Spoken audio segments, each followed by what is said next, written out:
미라클 모닝 애청자 여러분, 여러분은 과거로부터 도망쳐보고 싶은 생각이 있었던 적이 있으십니까? 미국에서 어느 주에 경찰 기동대가 자동차 속도 위반 스티커를 발부했을 때 그 발부받는 사람들이, 딱지받는 사람들이 어떻게 변명하는가, 최고의 변명이 무엇인가를 적어내는 대회를 가졌답니다. 아마 여러분 가운데서 속도 위반이나 신호 위반을 해서 딱지를 받아본 경험이 있는 분이 있을 것입니다. 그럴 때 여러분 뭐라고 변명하십니까? 어떤 변명이 최고의 변명이었을까요? 그 대회의 우승자는 어느 트럭 운전기사의 변명을 적어낸 것, 최고로 뽑혔습니다. 트럭 운전자의 변명은 이렇습니다. 한 트럭이 고속도로를 과속으로 달리고 있었다. 교통경찰이 차에 빨간불을 켜고 뒤쫓아갔지만 트럭은 멈추지 않고 계속해서 달렸다. 경찰차가 트럭의 범퍼 뒤까지 바짝 쫓아가 따라붙어도 트럭은 멈추지 않았다. 결국 교통경찰은 사이렌을 울렸다. 하지만 트럭 운전사는 오히려 더 빨리 차를 몰았다. 마침내 연료가 떨어져 가기까지 트럭은 계속 달리다가 연료가 떨어지니까 갓길에 차를 세웠다. 교통경찰은 차에서 내려 트럭 운전자에게 다가갔다. 창문 유리를 내리고 쳐다보는 운전자를 향해 교통경찰이 물었다. 경찰차에 빨간불이 켜진 것을 보셨습니까? 네, 봤습니다. 트럭의 범퍼 뒤까지 바짝 따라붙었는데 그것도 보셨습니까? 네, 보았습니다. 사이렌 울리는 소리도 들었습니까? 네, 사이렌 울리는 소리도 들었습니다. 그럼 왜 차를 세우지 않았습니까? 그러자 트럭 운전기사가 이렇게 변명했습니다. 실은 2년 전에 제 아내가 아칸소주 교통경찰과 눈이 맞아서 달아났는데 그 여자를 다시 데려오는 줄 알고 겁이 나서 그랬습니다. 라고 변명을 했더랍니다. 무슨 이야기입니까? 과거에 붙잡혀 사는 것은 두려움을 가져다 줍니다. 불안도 가져다 줍니다. 그래서 도망을 칩니다. 나를 붙잡을까 말입니다. 과거의 일을 훌훌 털어버리고 순수하게 살아갔으면 참 좋겠습니다. 하지만 그것이 과연 가능한 일일까요? 오늘 말씀은 예수님의 산상수훈 중에 팔복에 관한 말씀 중 6번째의 복, 마태복음 5장 8절은 이렇게 말씀하고 있습니다. 마음이 순수한 자들은 복이 있나니 그들이 하나님을 볼 것이기 때문이요 라고 말씀을 했습니다. 이 말씀을 가지고 오늘 미라클 모닝 말씀을 열어갑니다. 첫째로 순수한 마음이 찾아오는 기쁨이 있습니다. 마태복음 5장 8절은 마음이 순수한 자들은 복이 있나니 그들이 하나님을 볼 것이기 때문이요 라고 말씀을 했습니다. 마음이 순수하다고 하는 것은 자유롭고 깨끗한 마음을 말하는 것입니다. 우리를 얽어매는 아무런 구속도 없이 상처나 좌절이나 상습적인 죄에 물들지 않은 깨끗한 마음, 그것이 바로 순수한 마음입니다. 진정으로 깨끗한 사람은 과거의 삶에 얽매이지 않습니다. 어제의 일을 쳐다보느라고 오늘의 시간을 낭비하지 않습니다. 하지만 애석하게도 순수한 마음을 갖고 싶어도 갖지 못하는 사람들이 우리 주변에는 얼마든지 있습니다. 당신은 순수한 마음으로 축복된 삶을 사는 것이 가능하다고 생각하십니까? 오늘 말씀에 그 해답이 나와 있습니다. 상처와 좌절과 상습적인 죄에서 회복이 되어 청결한 마음과 기쁨을 누리기 위해서는 먼저 죄책감과 수치심을 버리고 깨끗한 양심으로 살아가는 법을 배워야 됩니다. 둘째로 죄책감은 어떤 영향을 미칠까요? 첫째, 자신감을 앗아갑니다. 죄책감과 자신감은 공존하기가 어렵습니다. 한 마음에서 같이 살기가 어렵습니다. 죄책감을 갖고 있으면서 자신의 잘못이 발각되거나 누군가 내 진짜 모습을 알아챌까봐 전전긍긍합니다. 언제나 마음이 불안하고 숨겨둔 비밀이 알려질까 두려워합니다. 걱정하는 것이 이것입니다. 사람들이 나의 진짜 모습을 보고도 좋아해 줄까? 이런 걱정이 있는 것입니다.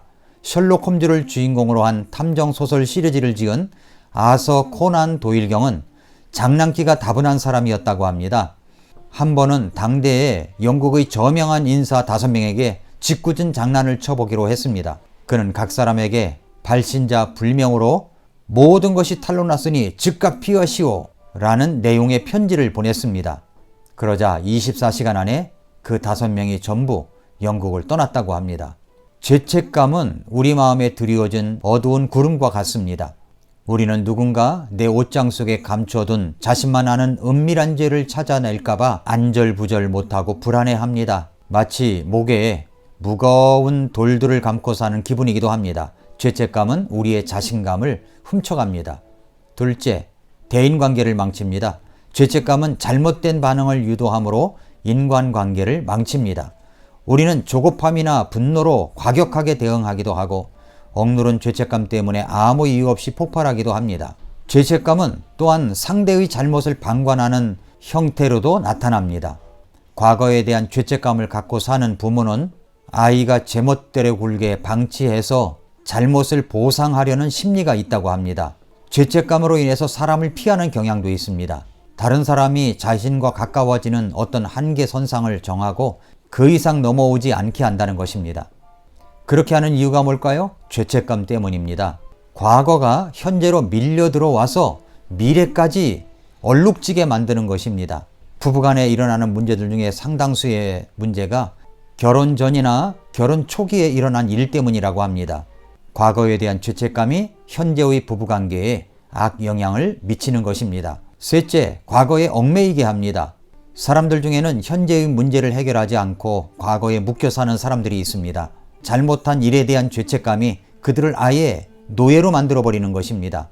죄책감은 우리를 과거에 집착하게 만들어서 거듭거듭 그 일을 생각하게 만듭니다. 마치 비디오의 리플레이 버튼을 계속 누르고 있는 것처럼 과거로 본 것을 또 보고 본 것을 또 보고 본 것을 또 보게 만든다는 것입니다. 그것은 마치 자동차를 운전해 가면서 넓은 창으로 전방을 주시하고 아주 작은 창으로 백밀러로 뒤를 잠깐 봐야 되는데 백밀러가 커진 창이 되어버리고 앞의 창은 작게 되어버리는 사람과 똑같은 것입니다. 백밀러는 잠깐 앞으로 전진하기 위해서 보는 것이지 그렇게 오래도록 보는 것이 아닙니다. 과거를 돌아보는 것 역시 판단력에 도움을 주지만 오로지 과거만 바라보고 있다면 현재를 보지 못하거나 미래를 내다볼 수가 없습니다. 어떤 사람들은 과거에 몰입한 나머지 백미러가 앞유리창보다 더 크게 보일 때가 있습니다. 그런 식으로 여러분의 삶을 운전해 간다고 생각해 보십시오.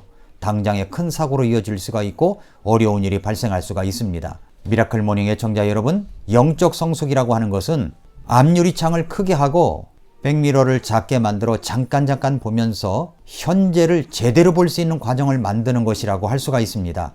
후회를 하고 죄책감을 느낀다고 해서 과거의 잘못을 바로잡을 수는 없습니다. 미리 걱정한다고 해서 미래가 달라지지도 않습니다. 죄책감은 그저 오늘 이 순간을 비참하게 만들 뿐입니다. 죄책감에 시달리는 시간이 길면 길수록 육체에도 육신적으로도 육체 안에서도 질병이 찾아옵니다. 죄책감을 계속 삼키고 있으면 우리의 속이 오장육부가 그냥 있지를 않습니다. 뒤틀립니다. 하나님에게 누군가에게 나의 죄책감을 털어놓지 않는다면 그 죄책감은 우리를 계속 괴롭힐 것입니다. 정리하자면 죄책감은 우리에게 악영향을 미칩니다. 자신감을 빼앗아갑니다. 대인관계를 엉망진창으로 만들어 놓습니다. 항상 과거에 붙잡혀 살게 합니다. 과거의 일이 계속 생각난다면 앞유리창을 넓게 크게 사용하고 백밀러를 아주 작게 사용하는 것입니다. 잠깐 보는 것입니다.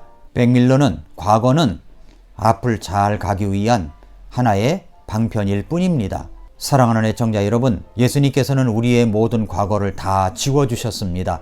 그 아들 예수의 피가 우리를 모든 죄에서 다 깨끗하게 해주셨습니다. 과거의, 현재의, 미래의 죄까지 모두 다 용서해 주셨습니다. 그 예수님을 믿고 앞을 잘 보고 예수님을 따라가시기를 바랍니다. 오늘도 그런 소중한 하루를 만들어 가시기를 축복합니다. 오늘도 미라클 모닝입니다.